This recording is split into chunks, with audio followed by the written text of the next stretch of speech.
उत्तर प्रदेश छात्रवृत्ति 2023-24 का form renewal कैसे करें। इसके अलावा जो गत वर्ष में आपको भरना होता है, वो गत वर्ष में क्या क्या चीज़ें भरनी होती है और कैसे भरनी होती है, और वो आपकी चीज़ जो होती है वो काफ़ी इंपॉर्टेंट होती है। अगर उसमें आप कोई भी गलती करते हैं तो उसकी वजह से आपका हो सकता है कि स्कॉलरशिप का फॉर्म रिजेक्ट भी हो जाए। ठीक है, तो सबसे पहले आपको लॉगिन करके आना होता है और देखिए यहाँ पे जो है आपको प्रमाणीकरण हेतु आधार नंबर डालिए, ये सारे ऑप्शन आपको ग्रीन दिख रहे होंगे। तो इस वीडियो का लिंक मैं आपको वीडियो के डिस्क्रिप्शन बॉक्स में दे दूंगा, जो स्टेप्स मैंने कंप्लीट कर चुके हैं पहले ही। ठीक है, आपको मैंने बताया भी था।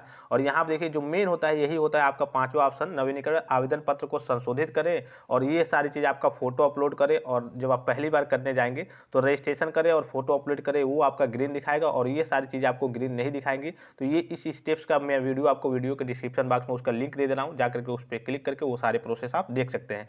पांचवें ऑप्शन से करेंगे, और चूंकि जो मेन होता है वो आपका पांचवा ऑप्शन ही होता है। और पांचवें ऑप्शन में आपके कई प्रकार की समस्याएं आती है। ठीक है, कौन कौन सी समस्या आती है और उसमें क्या क्या चीज़ें आपको फिलअप करनी होती है, वो सारी चीज़ मैं आपको डिटेल में बताऊंगा। और इसके बाद से देखिए पांचवा जैसे ऑप्शन आपने मान लीजिए कंप्लीट कर लिया, तो पांचवें ऑप्शन के बाद आप जांच हेतु आवेदन प्रिंट कर लेंगे, यानी कि एक बार जांच कर लेंगे कि मैंने जो भी भरा है वो सही है या फिर नहीं, आप दिखा लेंगे। या फिर मैंने वीडियो बनाया है उस पर, जो फाइनल प्रिंट आउट होता है उस पर वीडियो भी बनाया है, उसको जाकर के आप देख सकते हैं, मैं टेलीग्राम पे सेंड कर दूंगा। इसके अलावा जांच हेतु आवेदन प्रिंट कर लेंगे तो आप यहाँ पे करके लॉक कर देंगे, और लॉक करने के बाद 3 दिन बाद जो आपकी हार्ड कॉपी निकलेगी, उस हार्ड कॉपी को लेकर के आपको कॉलेज में सबमिट करना होता है। उसके साथ आपके आजाद की नेट कॉपी और फोटो कॉपी लगती है, आपके हाई स्कूल की मार्कशीट लगती है, और आप जिस भी कोर्स में हैं उसके प्रीवियस ईयर की कहिए कि मार्कशीट लगती है, और आधार कार्ड लगती है। ये सारी चीज़ें कुछ डॉक्यूमेंट्स आपके लगते हैं, वो मैंने आपको ऑलरेडी जानकारी दे दी है। ठीक है, तो पांचवें ऑप्शन पे क्लिक करते हैं, जो सबसे मेन ऑप्शन होता है यही होता है। तो इस वाले ऑप्शन पे हम क्या करेंगे, क्लिक करेंगे, नवीनीकरण आवेदन पत्र को संशोधित करें। इस रजिस्ट्रेशन वाले ऑप्शन में आपको कुछ नहीं करना होता है, मैंने पिछली वीडियो में बताया था। शैक्षिक वाले ऑप्शन में आपको क्या करना होता है, जो आपके कहिए कि नॉर्मल से डाटा होते हैं, जैसे कि पाठ्यक्रम का प्रकार, ब्रांच हो गया, ये सारी चीज़ें आपको यहाँ पे फिलअप करनी होती है। तो इसके बारे में मैंने ऑलरेडी आपको जो प्रोसेस था, जिसका लिंक मैं आपको वीडियो के डिस्क्रिप्शन बॉक्स में दे रहा हूँ, वो आपने मैंने बता दिया था उसमें। तो ये बैंक वाला ऑप्शन भी मैंने बता दिया था, शुल्क संबंधी भी बता दिया था। गत वर्ष इसमें समस्या आती है काफ़ी सारे स्टूडेंट्स के सामने कि गत वर्ष में कैसे क्या भरा जाएगा, और इसका प्रोसेस मैंने नहीं बताया था, क्योंकि होता तो आसान है, लेकिन जो नए बच्चे होते हैं, नए स्टूडेंट्स होते हैं, उनके पास ये जानकारी नहीं होती है। तो सबसे पहले देखिए यहाँ पे गत वर्ष का परीक्षाफल, गत वर्ष के परीक्षाफल में मैं एक चीज़ क्लियर कर दूं कि अगर आपकी ईयर बैक है या फिर फेल है आप किसी ईयर में, तो आप नेक्स्ट ईयर में यूपी स्कॉलरशिप का फॉर्म फिलअप नहीं कर सकते हैं। इसके लिए आपको पास होना जरूरी है, तो यहाँ पे पास होगा। इसके अलावा अगर आपका जैसे कि कई आप प्रमोट होते हैं कुछ मार्क्स के साथ, जैसे बैक वगैरह 1-2 में लग जाती है, तो प्रमोटेड विथ मार्क्स सिलेक्ट कर सकते हैं। या फिर अगर आपका रिजल्ट अभी डिक्लेयर ही नहीं हुआ है तो रिजल्ट येट नॉट डिक्लेयर के ऑप्शन को चूज कर सकते हैं। प्रमोटेड होंगे विदाउट मार्क्स की सहायता से, तो आपका ये ऑप्शन आप सिलेक्ट कर सकते हैं। तो अधिकतर बच्चे पास होते हैं या फिर प्रमोटेड विथ मार्क्स होते हैं, तो जो भी आपका इसमें से ऑप्शन होगा सिलेक्ट कर सकते हैं। रिजल्ट नहीं आया तो ये ऑप्शन भी सिलेक्ट कर सकते हैं। ठीक है, तो ये पास है। ठीक है, गत वर्ष की परीक्षा प्रणाली, तो परीक्षा प्रणाली आपकी कैसे होती है, वार्षिक होती है या फिर सेमेस्टर वाइज होती है। तो यहाँ पे दोनों ऑप्शन आपका दिख रहा होगा, वार्षिक परीक्षा प्रणाली, सेमेस्टर प्रणाली। तो आप यहाँ पे अगर मान लीजिए कि आपका सेमेस्टर वाइज भी होता है, अगर आपने वार्षिक फिलअप कर दिया है तब भी यहाँ पे कोई दिक्कत नहीं है, कोई दिक्कत नहीं आने वाली है। ठीक है, फिर से गत वर्ष की अंक प्रणाली, ये आपकी वार्षिक परीक्षा अंक प्रणाली रहेगी, इसमें आपका वार्षिक ही रहेगा। ठीक है, और इसमें आपका वार्षिक रहेगा, लेकिन जो जिनका सीजीपीए प्रणाली चलता है वो अपना सीजीपीए देख लेंगे, एसजीपीए जिनका प्रणाली होगा वो अपना देख लेंगे। लेकिन अगर मैं पॉलिटेक्निक के स्टूडेंट्स के लिए कह लीजिए कि रिन्यूअल कर रहा हूँ, तो वार्षिक परीक्षा अंक प्रणाली होती है। तो अपना आपका जो भी होगा वो आपको यहाँ से सिलेक्ट कर लेना है।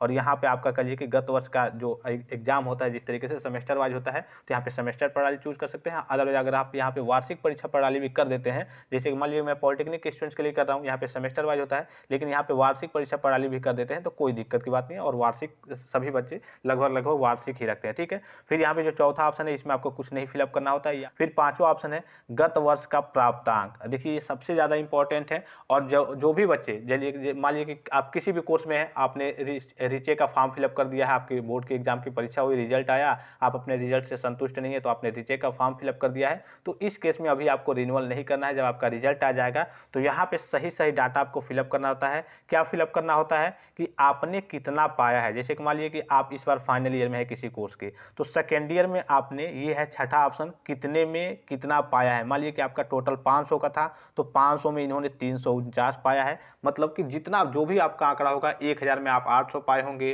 1500 में आप कहिए कि 1200 पाए होंगे, जो भी पाए होंगे, तो जितने में जितना आपका टोटल पूर्णांक था यहाँ पे लिखेंगे, जितना आपने पाया प्राप्त किया वो आपको यहाँ पे लिखना होता है। फिर गत वर्ष का प्रतिशत, इसका परसेंटेज निकाल लेंगे, उस परसेंटेज को यहाँ पे फिलअप कर लेंगे। फिर शिक्षण संस्था संस्थान का नाम, आपके शिक्षण संस्थान का नाम क्या है, तो यहाँ पे आपको अपना शिक्षण संस्थान का नाम मेंशन कर देना है। यहाँ पे आपको कैप्चा फिलअप करना है और यहाँ पे टिक कर देना है और यहाँ पे टिक करने के बाद आपको यहाँ पे अपडेट कर देना है। ये आपका अपडेट हो जाएगा। चलिए मैं करके आपको दिखा देता हूँ।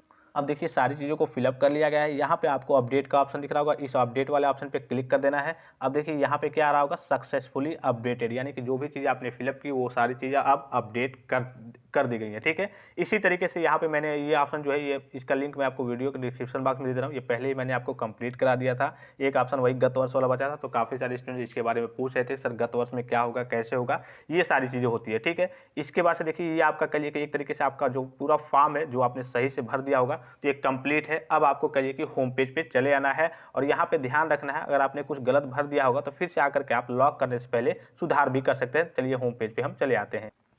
अब देखिए होम पेज पे आने के बाद ये तीन ऑप्शन आपके ग्रीन दिखा रहे हैं और ऑटोमेटिकली ये कह लिए कि तीनों और ऑप्शन जो है, ये दोनों ऑप्शन है ग्रीन दिखाएंगे। जब आप इस वाले ऑप्शन पे और एप्लीकेशन लॉक वाले ऑप्शन पे क्लिक करेंगे ना, तो ये ऑटोमेटिक कहिए कि सारे ऑप्शन आपके ग्रीन हो जाएंगे। देखिए यहाँ पे सारी चीज़ें ग्रीन दिखा रही है और यहाँ पे जांच हेतु आप आवेदन प्रिंट कर लीजिए। उसके बाद से जो नीचे ऑप्शन दिख रहा होगा यहाँ से आप लॉक कर दीजिए और लॉक करेंगे तो ये ऑटोमेटिकली आपके ऑप्शन सारे ग्रीन हो जाएंगे। लॉक करने से पहले मैं एक बार फिर से सभी स्टूडेंट से कहूँगा कि एक बार अपना डाटा जरूर मिलान कर लेंगे कि आपने जो भी चीज़ें भरी है सही से भरी है या फिर नहीं। अगर कोई कन्फ्यूजन हो, कोई डाउट्स हो तो आप व्हाट्सएप पे मुझसे कांटेक्ट भी कर सकते हैं, मैसेज भी कर सकते हैं और उसके बाद से जाकर के आप फिर से यहाँ पे नवीनीकरण आवेदन पत्र को संशोधित करें। इस यहाँ से जाकर के फिर से आप अपना आवेदन पत्र संशोधन कर सकते हैं कि हाँ आपने कुछ गलत भर दिया था, उसको सही कर देंगे। अगर गलत आप भर देते हैं मान लीजिए कि और लॉक कर देते हैं, यानी कि आपका लॉक हो गया है, तो उसके बाद आपको क्या करना है, तो करेक्शन की डेट आपकी जनवरी में आएगी तो आपको करेक्शन कराना पड़ेगा। और जब आप करेक्शन कराएंगे तो जो आपका स्कॉलरशिप का पैसा आएगा वो जो अन्य बच्चों का, यानी जो बच्चे इस बार फॉर्म भर रहे हैं, अभी फ्रेश फॉर्म भर रहे हैं, जो करेक्शन नहीं कराएंगे